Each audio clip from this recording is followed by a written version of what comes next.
আমাদের আজকের গল্পটা হরর সায়েন্স ফিকশনের একটা মিশ্রণ বলতে পারেন।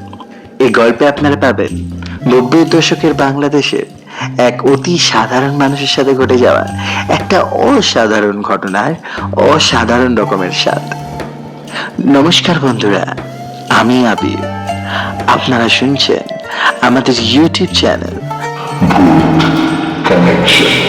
আপনাদের কাছে অনুরোধ, গল্পটা শেষ অবধি শুনবেন, আর চ্যানেলে প্রথমবার এসে থাকলে সাবস্ক্রাইব না করে যাবেন না।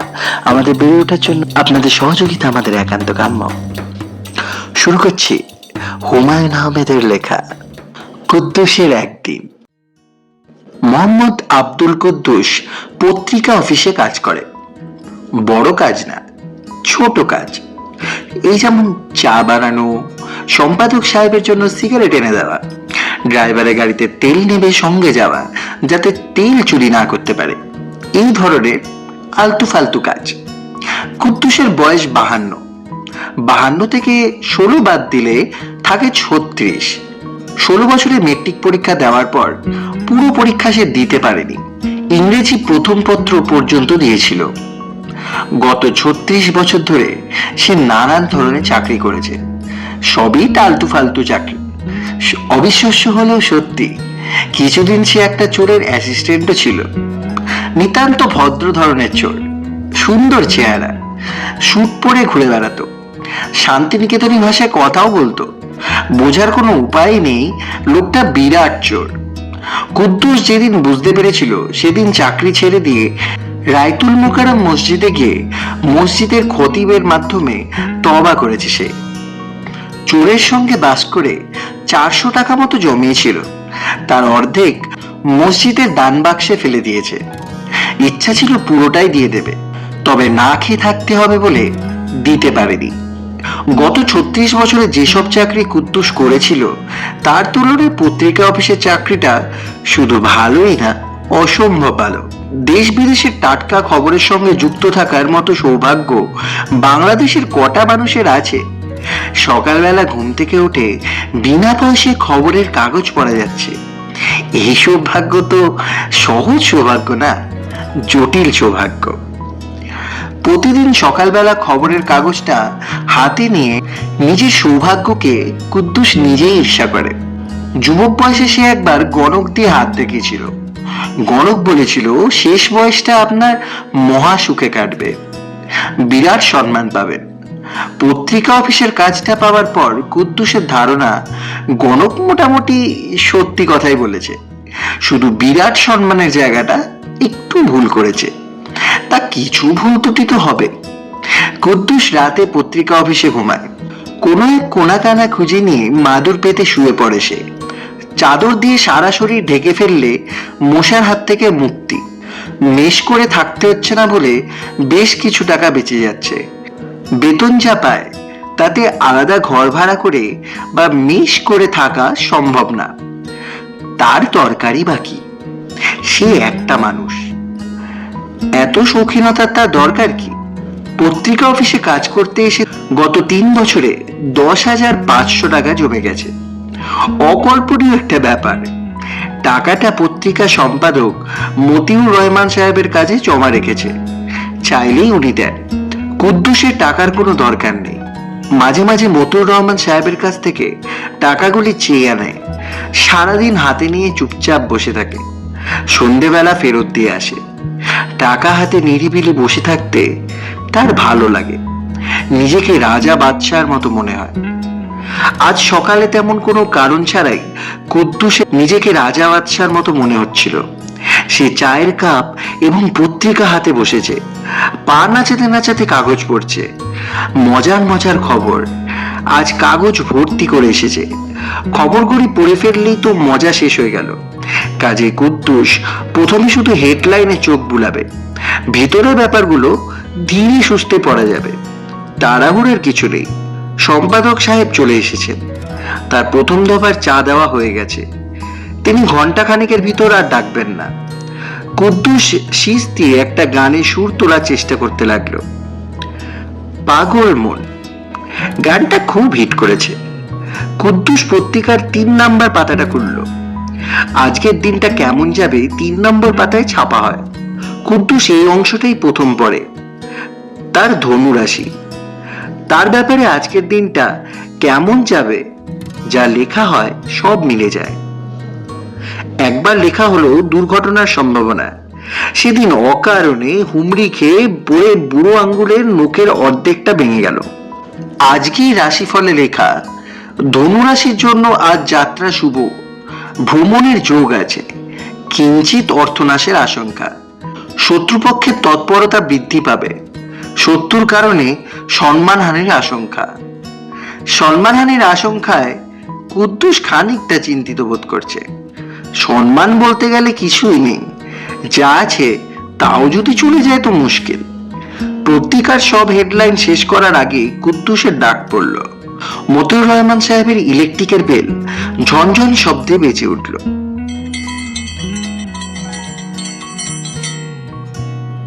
কুদ্দুস এমন ভাবে লাফিয়ে উঠল যে তার কাপ থেকে চা পুরোটাই ছলকে গায়ে পড়ে গেল। শার্টটা নতুন কেনা, এক্ষুনি ধুয়ে ফেলতে পারলে হতো, কিন্তু সেটা সম্ভব না। মতিউর রহমান সাহেব ডেকেছেন, 1 সেকেন্ডের অপেক্ষা করা যাবে না। কুদ্দুস প্রায় ছুটে সম্পাদক সাহেবের ঘরে ঢুকল। মতিউর রহমান সাহেব বললেন, তোর খবর কি রে কুদ্দুস? কুদ্দুস বিনয়ী মাথা নিচু করে বলল, হে, খবর ভালো স্যার। কাজ করে দে তো, এই চিঠিটা নিয়ে যা, নাম ঠিকানা লেখা আছে, হাতে হাতে দিয়ে আসবি। জি আচ্ছা স্যার। জাভেদ সাহেব ইস্টার্ন প্লাজার 9 তলায় থাকে। ইস্টার্ন প্লাজা চিনিস তো? জি স্যার চিনি। খুবই জরুরি চিঠি কিন্তু বাবা, হাতে হাতে দিবি। ওনাকে বলবি আমাকে টেলিফোন করতে, আমি অফিসেই থাকবো। নে টাকাটা নে, রিক্সা করে চলে যা। মতিউর রহমান সাহেব 20 টাকার একটা নোট বের করে কুদ্দুসের হাতে দিলেন। কুদ্দুস টাকা হাতে নিয়ে ঘর থেকে বের হলো। রওনা হবার আগে শার্টটা পানি দিয়ে একবার ধুয়ে ফেলতে হবে। কতক্ষণের মামলা।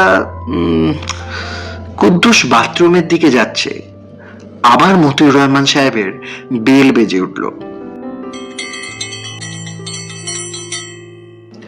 আবারও কুদ্দুস ছুটি গিয়ে ঘরে ঢুকলো। সম্পাদক সাহেবের ঘরে ঢুকলে কুদ্দুসের মাথা ঠিক থাকে না। কুদ্দুস। জি স্যার। রিক্সায় যাওয়া দরকার নেই, দেরি হবে। তুই একটা কাজ কর, আমার গাড়ি নিয়ে চলে যা, আমি ড্রাইভারকে বলে দিচ্ছি। জি স্যার। আচ্ছা স্যার। রিক্সা ভাড়ার টাকাটা ফেরত দেওয়ার জন্য কুদ্দুস 20 টাকার নোটটা বের করলো। মতিউর রহমান সাহেব বলল,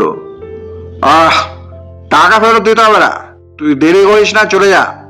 শার্টটা ধুয়ে কুদ্দুস গাড়িতে উঠল। তার মনটা খুঁতখুত করতে লাগলো।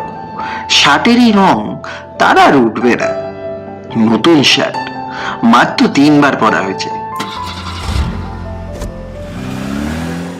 গাড়িতে উঠে তার আরেকটু মন খারাপ হলো। আবার একটা ভুল হয়ে গেছে। পত্রিকাটা সাথে নিয়ে এলে হতো। গাড়িতে যেতে যেতে কাগজ পড়ার আলাদা একটা মজা আছে। বসনিয়া হার্জেগোভিনার গরম খবর আছে। আজকের দিনটা ভুল দিয়ে শুরু হয়েছে। আজকের তারিখটা কত যেন? হ্যাঁ, 14 এপ্রিল 1996। তারিখটা তার জন্য শুভ না। লিফটে কুদ্দুস একা। লিফটম্যান তাকে ঢুকিয়ে বোতাম টিপে দিয়ে বলেছে, 8 তলায় গিয়ে থামবে, নেমে যাবেন, পারবেন না? কুদ্দুস বলেছে, জি পারবো। তার কথা শেষ হওয়ার আগেই লিফটের দরজা বন্ধ হয়ে গেছে। লিফট চলছে না, স্থির ঘুরছে। অদ্ভুত ফ্যান, গায়ে কোনো বাতাস লাগছে না। লিফটের ভিতর বিরাট একটা আয়না লাগানো। আয়নার দিকে তাকিয়ে কুদ্দুসের মন খারাপ হয়ে গেল। শার্টের দাগটা বিশ্রীভাবে দেখা যাচ্ছে। এখন লন্ড্রিতে দিয়েও লাভ হবে না, টাকা খরচ হবে, অথচ দাগ উঠবে না। আচ্ছা, লিফটটা চলছে না, ব্যাপারটা কি? লিফটম্যান মনে হয় শুধু দরজা বন্ধ করার বোতামই টিপেছে, উপরে ওঠার বোতাম টিপতে ভুলে গেছে। সে কি 7 লেখা বোতামটা টিপেছে? কুদ্দুস মন স্থির করতে পারছে না। এই কি বিপদে পড়া গেল। আগে জানলে সিঁড়ি দিয়ে হেঁটে হেঁটে উপরে উঠে যেত। 8 তলায় ওঠা এমন কোনো ব্যাপার না। পাগল মন গানটার প্রথম লাইনটা কুদ্দুসের মনে মনে কয়েকবার গাইল। ইচ্ছে করলে শব্দ করেও গাইতে পারে। লিফটে তো সে একা। লিফটের ভেতর গান গাইলে কি আর বাইরে থেকে শোনা যাবে? একটা শব্দ হয়ে লিফটের ভেতরটা পুরো অন্ধকার হয়ে গেল। ইলেকট্রিসিটি কি চলে এলো? কুদ্দুসের বুকে ধক করে একটা ধাক্কা লাগলো। ঢাকা শহরে কারেন্টের কোনো ঠিক ঠিকানা নেই। একবার চলে গেলে কখন আসবে কে জানে। লিফটের ভেতর কতক্ষণই বা থাকতে হবে? লিফটম্যান যে গেছে তারও ফেরার নাম নেই। কি হচ্ছে না হচ্ছে সে খোঁজ খবর করবে না? অ্যাডমিনিস্ট্রেশন ভালো না। মতিউর রহমান সাহেবের হাতে পড়তো, এক প্যাচে ঠিক করে দিত। কুদ্দুস খুব সাবধানের সাথে লিফটের দরজা কয়েকবার ধাক্কা দিল। জোরে ধাক্কা দিতে সাহসে কুলাচ্ছে না। কলকবজার কারবার, কি থেকে কি হয় কে জানে। আহা, গরমও লাগছে, দমও বন্ধ হয়ে আসছে। কুদ্দুস বেশ উঁচু গলায় ডাকলো, এই liftman, liftman brother, hello hello. কতক্ষণ পার হয়েছে তাও বোঝা যাচ্ছে না। কুদ্দুসের মনে হলো ঘন্টাখানিকের তো কম না, বেশিও হতে পারে। সারাদিনে যদি কারেন্ট না আসে তাহলে কি হবে? লিফটের ভেতরেই থাকতে হবে। কুদ্দুস লিফটের দরজায় আরেকটা ধাক্কা দিল, আর তাতেই লিফটটা চলতে শুরু করলো। কারেন্ট ছাড়াই কি চলছে? লিফটের ভেতরটা ঘোর অন্ধকার। কারেন্ট এলে তো বাতি ফাতি জ্বলতো, কিছুই জ্বলছে না। কুদ্দুস মনে মনে বলল, চলুক, কারেন্ট ছাড়াই চলুক, চলা নিয়ে হচ্ছে কথা।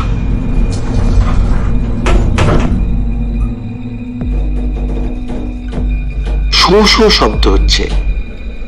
কুদ্দুসের শরীর কাঁপছে। লিফট কি এত দ্রুত ওঠে? এ তো মনে হচ্ছে বাড়ি ঘর ফুঁড়ে আসমানে উঠে যাবে। এত দ্রুত লিফট উঠছে যে কুদ্দুসের পেটের ভাত পাক খেতে উঠেছে। যেভাবে উঠছে তাতে 100 তলা ছাড়িয়ে যাবার কথা। এ তো মাত্র 12 তলা বিল্ডিং। কুদ্দুস আসাহেবে কাহাফারের 8টা মনে করার চেষ্টা করছে। এদের নাম পড়ে বুকে ফু দিলে মহাবিপদ দূর হয়। বহু পরীক্ষিত। আর এরা 8 জন দাকিয়ানুস বাদশার সময় পর্বতের গুহায় ঢুকে ঘুমিয়ে পড়েছিল।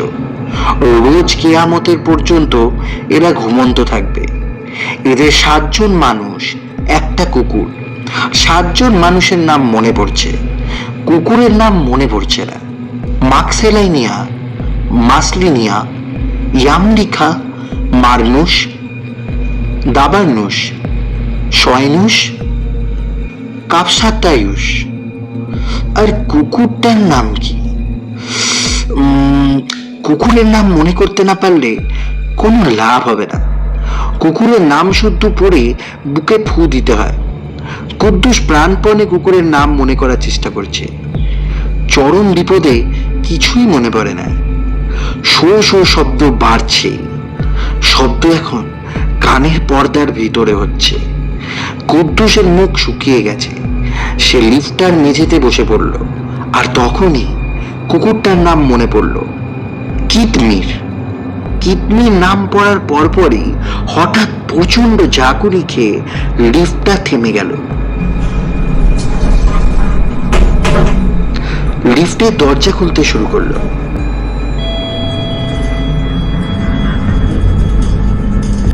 দরজা পুরোপুরি খোলার জন্য কুদ্দুস আর অপেক্ষা করলো না। সে বসা অবস্থা থেকে ব্যাঙের মতো লাফ দিয়ে বের হয়ে পড়ল। বের হয়ে হতভম্ব হয়ে গেল। সে কোথায় এসেছে, ব্যাপারটা কি? লিফট থেকে বের হওয়াটাই বিরাট বোকামি হয়েছে। যেভাবে লাফ দিয়ে সে লিফট থেকে বের হয়েছে, তার উচিত ঠিক একইভাবে লাফ দিয়ে আবার লিফটে ঢুকে যাবে। সে পিছনে তাকালো, তবে দেখলো পেছনে লিফট নেই। লিফট কেন? কোনো কিছুই নেই। চারিদিকে ভয়াবহ শূন্যতা। সে নিজেও বসে আছে শূন্যের উপর। মাথার উপর আকাশ থাকার কথা, কিন্তু আকাশ ফাকাশ কিছুই নেই। তার চারপাশে কুয়াশার মতো হালকা ধোঁয়া। সেই ধোঁয়ার রং ঈষৎ গোলাপি। কুদ্দুস মনে মনে বলল, ইয়া গফুর রহিম, এ কি বিপদে পড়লাম।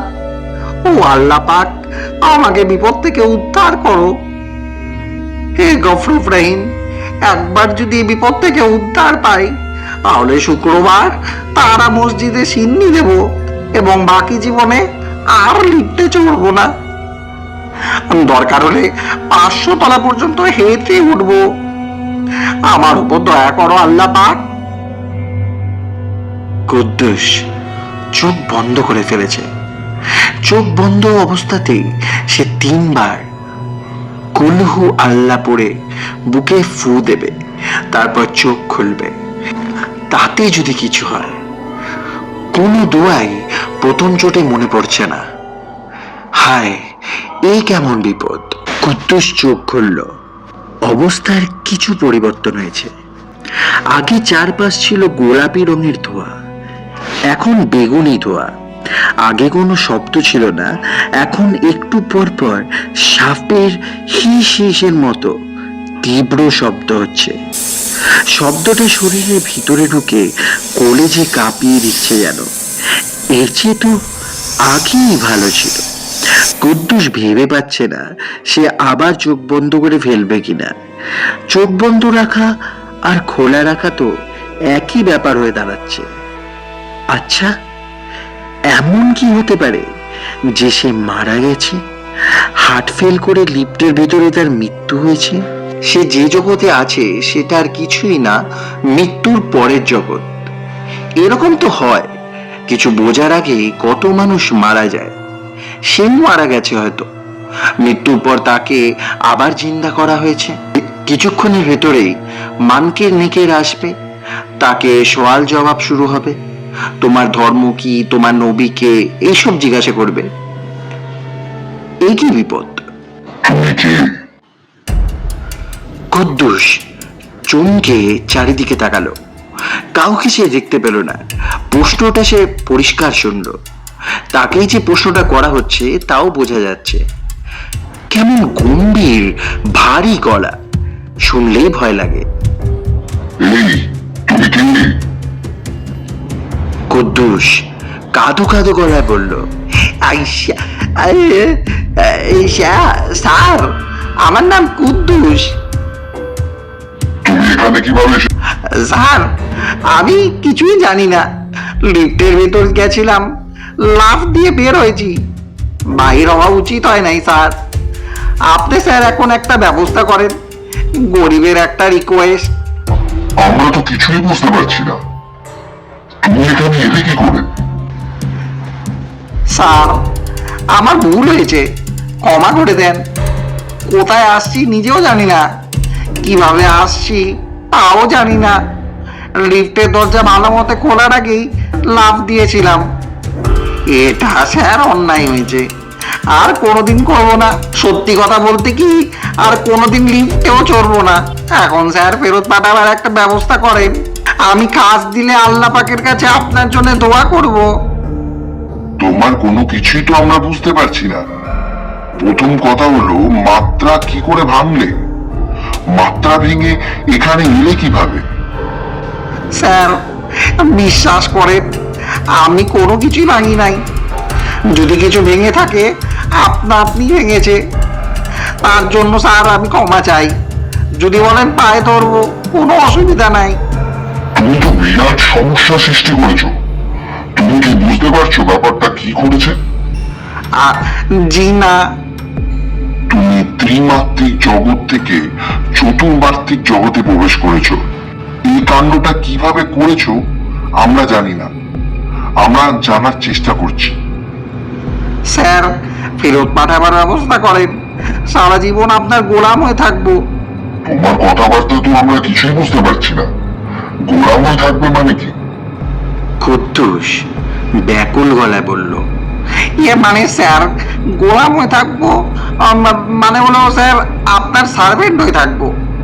আমি আপনার মুখ দেখতে পারছি না, মুখ দেখতে পারলে ভয়টা একটু কমতো আর কি। আমরা ইচ্ছে করি তোমাকে মুখ দেখাচ্ছি না, মুখ দেখালে ভয় আরো বেড়ে যেতে পারে। স্যার যে ভয় লিফটের ভিতর পেয়েছি, এরপর আর কোনো কিছুতেই কোনো ভয় পাবো না। রয়্যাল বেঙ্গলের খাঁচায় ঢুকে রয়্যাল বেঙ্গলকে চুমু খেয়ে আসবো, আর তার লেজ দিয়ে কান চুলকাবো, তাতেও স্যার ভয় লাগবে না। তোমার নাম যেন কি বললে? কুদ্দুস।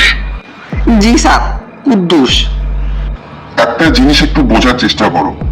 তুমি হচ্ছ ত্রিমাত্রিক জগতের মানুষ। তোমাদের জগতে প্রাণীদের দৈর্ঘ্য, প্রস্থ, উচ্চতা এই তিনটি মাত্রা আছে। এই দেখে তোমরা অভ্যস্ত। আমরা চার মাত্রার প্রাণী। চার মাত্রার প্রাণী সম্পর্কে তোমার কোনো ধারণা নেই। স্যার আপনি আমার মতো বাংলা ভাষায় কথা বলছেন, এটা শুনেই মনে আনন্দ পাচ্ছি। আপনার চেহারা যদি খারাপও হয় কোনো অসুবিধা নাই, চেহারার উপর তো স্যার আমাদের হাত নাই, এটা হলো বিধির বিধান। আচ্ছা ঠিক আছে, তুমি আমাকে দেখো। কুদ্দুসের শরীরে হালকা একটা কাঁপুনি লাগলো। হঠাৎ এক ঝলক ঠান্ডা হাওয়া লাগলে যেরকম লাগে সেই রকম। তারপর মনে হতে লাগলো তার চারপাশে যত বেগুনি রং আছে সব তার চোখের ভেতর ঢুকে যাচ্ছে, আবার চোখের ভেতর থেকে কিছু রং বের হয়ে আসছে। এ কি নতুন মুসিবত হলো! আচমকা রঙের আসা যাওয়া বন্ধ হলো। কুদ্দুস তার চোখের সামনে কি একটা যেন দেখলো। মানুষের মতোই মুখ, তবে স্বচ্ছ কাচের তৈরি। একটা মুখের ভেতর আরেকটা, সেই মুখের ভেতর আরেকটা, এরকম চলেই গিয়েছে। মুখটার চোখ দুটো কাছের, সেই চোখের যে কোনো একটা দিকে তাকালে তার ভিতরে আরেকটা চোখ দেখা যায়, সেই চোখের ভিতর আরেকটা। ঘটনা এখানে শেষ হলে হতো, ঘটনা এখানে শেষ না। কুদ্দুসের কখনো মনে হচ্ছে সে ভয়ঙ্কর এই মানুষটার ভিতরে বসে আছে, আবার পর মুহূর্তে মনে হচ্ছে ভয়ঙ্কর এই মানুষটা তার ভেতরে বসে আছে। এই কুৎসিত জিনিসটাকে মানুষ বলার কোনো কারণ নেই। মানুষ ছাড়া কুদ্দুস তাকে আর কি বলবে তাও সে ভেবে পাচ্ছে না। তুমি কি ভয় পাচ্ছ? আর জি না স্যার, আর যদি কিছু মনে না করেন একটু পেশাব করব, পেশাবের বেগ হয়েছে আর কি। কি করবে? প্রস্রাব করব। আপনাদের বাথরুমটা কোন দিকে? তোমার কথা বুঝতে পারছি না, কি করতে চাও? স্যার একটু টয়লেট যাওয়ার দরকার। আচ্ছা, বর্জ্য পদার্থ নিষ্কাশন। তুমি তো আমাদের মহা সমস্যায় ফেললে। আমাদের এখানে এরকম কোনো ব্যবস্থা নেই। হ্যাঁ, বলেন কি স্যার? আমরা দেহধারী প্রাণী নই। দেহধারী প্রাণীদের মতো আমাদের খাদ্যের যেমন প্রয়োজন নেই, তেমনি টয়লেটেরও কোনো প্রয়োজন নেই। এখন তুমি টয়লেটে যেতে চাচ্ছ, আমাদের ধারণা কিছুক্ষণ পর তুমি বলবে খিদে পেয়েছে। এই সত্যি কথা বলতে কি স্যার, খিদে তো পেয়েছে আর কি। সকালবেলা নাস্তা করি নাই, মারাত্মক খিদে লাগছে। চক্ষু লজ্জার জন্য কিছু বলতে পারি নাই আর কি। সকাল থেকে এই পর্যন্ত কয়েক চুমুক চা শুধু খেয়েছি, পত্রিকা পড়া হয় নাই। বলছি আপনাদের এখানে পত্রিকা আছে স্যার? না, পত্রিকা নেই। জায়গাটা তো তাহলে সুবিধার না। আমাদের জায়গা আমাদের মতো, তোমাদের জায়গা তোমাদের মতো। আপনাদের তাহলে মানে ইয়ে হয় না, ইয়ে মানে কি? মানে প্রসাব পায়খানার কথা বলছি, বজ্র পদার্থ। না, আমাদের এই সমস্যা নেই। তোমাকে তো একবার বলা হয়েছে আমরা তোমাদের মতো দেহধারী না। শুধু দেহধারীদেরই খাদ্য লাগে, খাদ্যের প্রশ্নও আসে তখনই চলে আসে বজ্র পদার্থের ব্যাপার। এই তবু স্যার আমার মনে হয় বাইরের গেস্টদের জন্য 2-3টা টয়লেট বানিয়ে রাখা ভালো। দেহধারী কোনো অতিথিদের আমাদের এখানে আসার উপায় নেই। আপনি তো স্যার একটু মিস্টেক কথা বলছেন, আমি চলে এসেছি না। হ্যাঁ, তুমি চলে এসেছো, অস্বীকার করার কোনো উপায় নেই। কিভাবে এসেছো এই রহস্য এখনো ভেদ করা সম্ভব হয়নি। স্যার বিশ্বাস করেন, নিজের ইচ্ছা আসি নাই। যে দেশে খাওয়া দাওয়ার ব্যবস্থা নাই, প্রসাব পায়খানার উপায় নাই, সেই দেশে খামোখা কি জন্য আসবো বলেন? তাও যদি দেখার কিছু থাকতো, একটা কথা ছিল, দেখারও কিছু নাই। স্যার আপনাদের সমুদ্র আছে? হ্যাঁ আছে, তবে সেই সমুদ্র তোমাদের সমুদ্রের মতো না। আমরা সময়ের সমুদ্রে বাস করি। তোমাদের কাছে সময় হচ্ছে নদীর মতো বয়ে যাওয়া, আমাদের সময় নদীর মতো প্রবাহমান নয়, সমুদ্রের মতো স্থির। মনে কিছু নেবেন না স্যার, আপনার কথা বুঝতে পারি নাই। সময় সম্পর্কিত এই ধারণা ত্রিমাত্রিক জগতের প্রাণীদের পক্ষে অনুধাবন করা খুবই কঠিন। অঙ্ক এবং পদার্থবিদ্যায় তোমার ভালো জ্ঞান থাকলে চেষ্টা করে দেখতাম। এইটা বলে স্যার আমাকে এই লজ্জা দিবেন না, আমি খুবই মূর্খ। অবশ্য স্যার মূর্খ হওয়ার সুবিধাও আছে, মূর্খদের সবাই স্নেহ করে, বুদ্ধিমানদেরই কেউ স্নেহ করে না, ভয় পায়। এই যেমন মতিউর রহমান স্যারকে যে আমাকে অত্যন্ত স্নেহ করে, তার কারণ একটাই, আমি মূর্খ, বিরাট মূর্খ। ও আচ্ছা। ওনার স্ত্রীও আমাকে অত্যন্ত স্নেহ করেন। গত ঈদে আমাকে পাজামা আর পাঞ্জাবি দিলেন, পাঞ্জাবি সিল্কের। এরকম সিল্ক সচরাচর পাওয়া যাবে না, অতি মিহি এক্সপার্ট কোয়ালিটির সিল্ক স্যার। যা তৈরি হয় সবই বিদেশে চলে যায়। ওনাদের কালেকশন ভালো বলে এইসব জিনিস জোগাড় করতে পারে। যাই হোক, পাঞ্জাবি সাইজে একটু ছোট হয়ে গিয়েছে, সেটা আর ওনাকে বলি নাই, মনে কষ্ট পাবে। শখ করে একটা জিনিস কিনেছে। কুদ্দুস, জি জি স্যার। তোমাকে আমাদের পছন্দ হয়েছে। এই যে স্যার বললাম, মূর্খদের সবাই পছন্দ করে, আপনারা বেশি জ্ঞানী, কেউ আপনাদের পছন্দ করবে না। সত্যি কথা বলতে কি স্যার, আপনাদের ভয়ে আমি অস্থির, আপনাদের দিকে তাকাতে ভয় লাগতেছে। ভয় কিছু নাই, আমরা তোমাকে ফেরত পাঠাবার ব্যবস্থা করছি। আপনাদের পা থাকলে স্যার ভালো হতো, আপনাদের পা ছুঁয়ে সালাম দিতাম। তোমার প্রতি আমাদের মমতা হয়েছে, যে কারণে আমরা এমন ব্যবস্থা করে দিচ্ছি যাতে তোমার নিজের জায়গায় যখন ফিরবে তখন তোমার জীবন আনন্দময় হবে। এ বললে হয়তো স্যার আপনারা বিশ্বাস করবেন না, আমি খুব আনন্দে আছি। আনন্দে থাকলেও তোমার জীবন মোটামুটি অর্থহীন এটা বলা যায়। জীবন কাটাচ্ছ অন্যের জন্য চা বানিয়ে। সে কি করবো স্যার বলেন, পড়াশোনা হয় নাই, মেট্রিক পরীক্ষাটা দিতে পারলাম না। ইংরাজি সেকেন্ড পেপার পরীক্ষার আগের দিন রাতে বাবাকে সাপে কাটলো, চোখের সামনে থরফর করতে করতে মৃত্যু। কুদ্দুস, আমরা কি করছি মন দিয়ে শোনো। তোমাকে ফেরত পাঠাচ্ছি ইংরাজি সেকেন্ড পেপার পরীক্ষার আগের দিন রাতে। তুমি সেখান থেকে জীবন শুরু করবে, বাবাকে যাতে সাপে না কাটে সেই ব্যবস্থা করবে। সেটা স্যার কিভাবে সম্ভব? সময় আমাদের কাছে স্থির, আমরা তা পারি। তুমি যখন ফিরে যাবে তখন এখানকার স্মৃতি তোমার থাকবে না, তবে তোমার বাবাকে সাপে কাটবে এই ব্যাপারটা তোমার মনে থাকবে। এটা যাতে মনে থাকে সেই ব্যবস্থা আমরা করে দিচ্ছি। নতুন জীবন তোমার শুরু হচ্ছে, সেখানে তোমার বাবাকে সাপে কাটবে না। তোমার বুদ্ধিবৃত্তিও কিছু উন্নত করে দিচ্ছি। পড়াশোনায় তুমি অত্যন্ত মেধার পরিচয় দেবে। অঙ্কটা নিয়ে স্যার সমস্যা, অঙ্কটা পারি না, খুব বেড়া ছেড়া লাগে। আর বেড়াছাড়া লাগবে না। এখন কি স্যার আমি চলে যাচ্ছি? কিছুক্ষণের মধ্যে যাচ্ছ। ম্যাডামকে আমার সালাম দিয়ে দেবেন, উনার সঙ্গে দেখা হয় নাই। ম্যাডামকে তোমার সালাম পৌঁছে দেওয়া সম্ভব হচ্ছে না। তোমাকে আগে একবার বলেছি, আমরা দেহধারী নই, আমাদের মধ্যে নারী পুরুষের কোনো ব্যাপার নেই। জি স্যার, না থাকলে কি আর করা যাবে। একটু দোয়া রাখবেন স্যার, এই বিপদ থেকে কোনোদিন উদ্ধার পাবো চিন্তা করি নাই। কুদ্দুস হঠাৎ তার বুকে একটা ধাক্কার মতো অনুভব করলো। ঘুমের মধ্যেই তার মনে হচ্ছে সে যেন অতল কোনো সমুদ্রে তলিয়ে যাচ্ছে। সেই সমুদ্রের পানি সীসার মতো ভারী, বরফের মতো ঠান্ডা, পানির রং গাঢ় গোলাপি।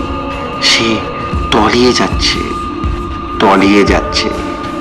এই সমুদ্রের কি কোনো তল নেই, নাকি এখন সে মারা যাচ্ছে? কুদ্দুসের ঘুম পাচ্ছে, চোখের পাতা ভারী হয়ে আসছে। সে চোখ মেলে রাখতে পারছে না, অথচ তার ইচ্ছা জেগে থাকা। অদ্ভুত ব্যাপার, কি হচ্ছে দেখা।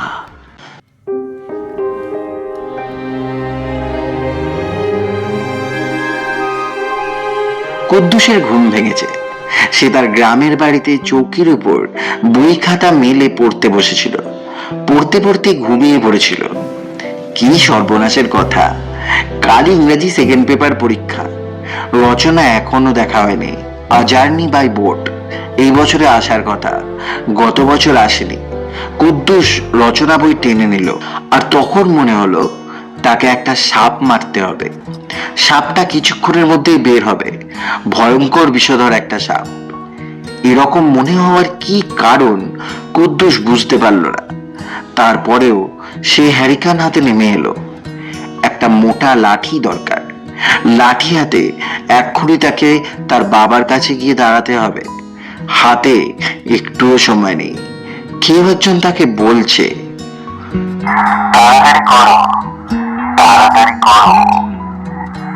সে কেউ একজনটা কে কুদ্দুস জানে না, শুধু জানে এখনই একটা সাপ তার বাবাকে ছোবল দিতে আসবে। তার দায়িত্ব সাপটাকে মারা। যদি মারতে পারে তবেই তার জীবন হবে অন্যরকম। কুদ্দুস তীক্ষ্ণ চোখে তাকালো। ওই তো সাপটা, শঙ্খচূড় নিঃশব্দে এগিয়ে আসছে। হ্যারিকেনের আলোয় তার চোখ জল জল করছে। শুনছিলেন আমাদের আজকের গল্প কুদ্দুসের একদিন। বলেছিলাম না গল্পটা একেবারেই অন্য একটা জেনারে নিয়ে যাবে আপনাকে, আর হরর সায়েন্স ফিকশন। হুমায়ুন আহমেদের থেকে ভালো এই লাস্টে গিয়ে টুইস্ট দেওয়ার ব্যাপারটা অন্য কেউ জানে না। গল্পটা এই অবধি শুনে থাকলে অবশ্যই একটা লাইক দেবেন, চ্যানেলে প্রথম এসে থাকলে সাবস্ক্রাইব না করতে ভুলবেন না। আর আপনার লেখা কোনো গল্প বা আপনার সাথে ঘটে যাওয়া কোনো সত্যি ভূতের ঘটনা যদি আমাদের সাথে শেয়ার করতে চান, তার জন্য মেল করতে হবে bhootconnection@gmail.com এ। আমি আবির আজকের মতো বিদায় নিচ্ছি। সবাই সুস্থ থাকবেন, ভালো থাকবেন। দেখা হবে পরের এপিসোডে।